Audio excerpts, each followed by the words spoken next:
প্রতি বছর নদী ভাঙ্গনের কবলে পড়ে ভিটেমাটি হারাতে হয় গোলাপগঞ্জ উপজেলার সুরমা নদীর তীরবর্তী বাগাই ইউনিয়নের বাসিন্দাদের। গত রোববার বাগাই ইউনিয়নের সুরমা নদীর তীরবর্তী এলাকার ভাঙ্গন পরিদর্শন করেন আসন্ন জাতীয় সংসদ নির্বাচনে সিলেট ৬ আসনের সংসদ সদস্য পদপ্রার্থী বিএনপির চেয়ারপারসনের অন্যতম উপদেষ্টা, বিএনপির আন্তর্জাতিক ফরেন অ্যাফেয়ার্স অ্যাডভাইজারি কমিটির সদস্য, সিলেট বিভাগীয় ক্রীড়া সংস্থার অ্যাডহক কমিটির প্রধান সদস্য ডক্টর মোহাম্মদ এনামুল হক চৌধুরী। ভাঙ্গন পরিদর্শনকালে দ্রুত সময়ের মধ্যে ভাঙ্গন রোধে পদক্ষেপ গ্রহণ করা হবে বলে স্থানীয়দের ডক্টর এনামুল হক চৌধুরী আশ্বস্ত করেন।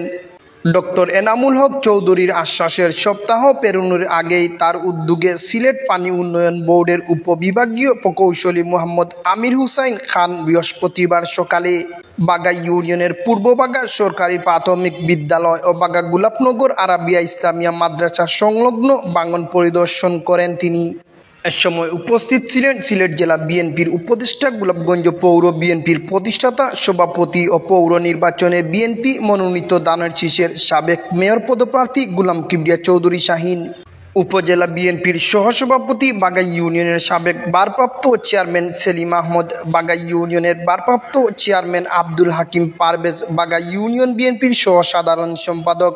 ও বাগাই ইউনিয়নের সাবেক ইউপি সদস্য সুলেমান আলী, সিলেট মহানগর কৃষক দলের পল্লী উন্নয়ন বিষয়ক সম্পাদক শেবুল আহমদ, গোলাপগঞ্জ সামাজিক সংগঠন ঐক্য পরিষদের প্রতিষ্ঠাতা সভাপতি তারেক আহমদ চৌধুরী, বাগা মাদ্রাসার মুহতামিম শিক্ষকবৃন্দ, পূর্ব বাগা সরকারি প্রাথমিক বিদ্যালয়ের শিক্ষকবৃন্দ সহ স্থানীয়রা। ডক্টর এনামুল হক চৌধুরীর মাধ্যমে দ্রুত সময়ের মধ্যে এই এলাকার ভাঙ্গন রোধ করা হবে বলে মনে করেন উপস্থিত নেতৃবৃন্দ।